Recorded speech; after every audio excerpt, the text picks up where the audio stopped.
دوستانو ستړي مه چې چې تاسو ټول روغ جوړ شي. دوستانو راځو نن زموږ لومړۍ ویډیو ده په ریاضیاتو کې موږ بحث کوو. دوستانو دا زموږ لومړۍ ویډیو ده، تاسو زموږ چینل ته سره سبسکرایب کړئ، د بیل آیکن ووهئ تر څو نوې اپلوډ شوې ویډیو تر تاسو ورسیږي. راځو په اول سر کې ریاضي نه بحث کوو. ریاضي خپله څه ده؟ ریاضي خپل تاسو ته به اورلی تعریف وایو، ځکه تعریف لیکلو وخت نیسي، ویډیو ډېره اوږدېږي درته تر څو تاسو سره په عذاب نشي. ریاضي په ساده اصطلاحاتو کې چېرې موږ داسې وایو ریاضي خپله د ریاضیت له کلمې نه اخیستل شوې ده چې د زیار او کوښښ په معنا ده. نور زیات تعریف یادول دا یو څه هېڅ هم په درد نه خوري. تاسو خالي مهمې عملي دي ورکړي چې تاسو په ریاضي کې باید چې پوه شئ کوم موضوعات شامل دي. لومړی ریاضي په دوو برخو باندې ویشو چې لومړۍ برخې ته موږ حساب وایو او دویمه برخه الجبر ده. اول الجبر حساب ته راځو. حساب بیا په مختلفو موضوعاتو باندې بنا ده چې دلته موږ به ترې یادونه وکړو. په الجبر کې په حساب کې څلورګونې عملي دي، څلورګونې عملي شامل دي لکه جمع، تفریق، ضرب، تقسیم، دا عملي شامل دي. بیا له هغې څخه وروسته فرض مثال تجزیه ده، ساده حسابي تجزیه ده. بیا په بل قدم کې طاقت ده سر د طاقت قوانین دي، دې نه به بحث وشي. په دریم قدم کې کسرونه دي، تجزیه هم ویلې، تجزیه قوانین دي، په دې باندې بحث وکړو. طاقت چې کسرونه دي، د کسرونو عملي دي، ساده کسرونه دي، کسر الکسر ده، دې نه به بحث وشي.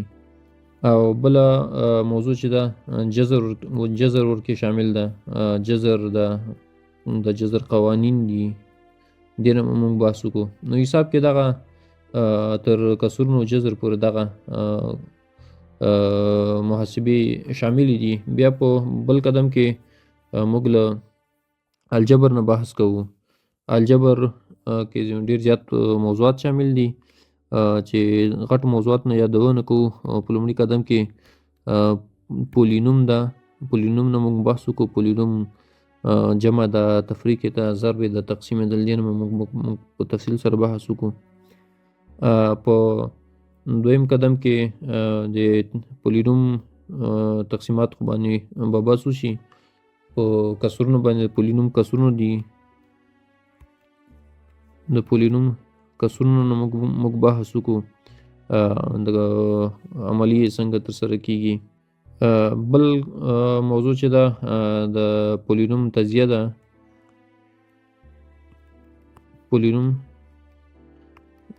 ده. دې نه به بحث وشي. نور موضوعات چې شامل دي ورکې الجبري افادې دي، په دې باندې بحث وشي. الجبري افادې دي، په دې باندې بحث وشي. د الجبري افادې څلورګونې عملي دي، څلورګونې عملي په الجبري افادو کې شامل دي. باقي مانده قضیې دي، په هغو باندې بحث وکړي. ترکیبي ویش باندې خبرې کوو. ترکیبي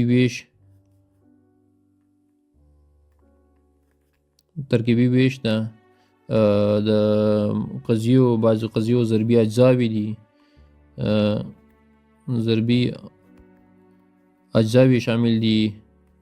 مساوات دي، غیر مساوات دي، مطابقتونه دي. دا د الجبري افادو کسرونو خو بحث شوی و، سر د څلورګونو عملیو. الجبري معادلې دي، الجبري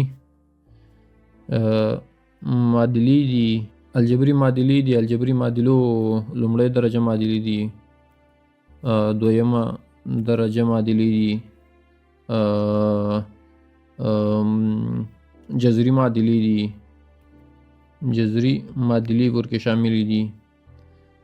دویمه درجه معادلې دي، دویمه درجه معادلې ورکې شاملې دي او داسې نور زیات مسایل دي چې دې نه موږ بحث وکړو په الجبر کې.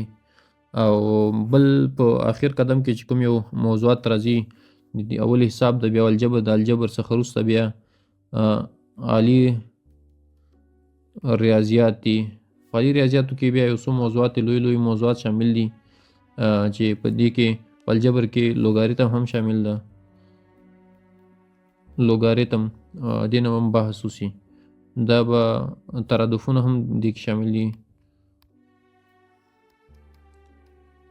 ترادفونه دې نه هم بحث وشي ورکې. عالی ریاضیاتو کې بیا لومړی موضوع چې د عالی ریاضیاتو ده هغه تابع ده، دې نه به بحث وشي چې دا ډېر عالی ریاضیاتو لپاره اهمې موضوعات دي چې باید چې د نه موږ زیات تفصیل سره یادونه وکړو او تاسو ته تفصیل سره ویډیوګانې جوړ شي.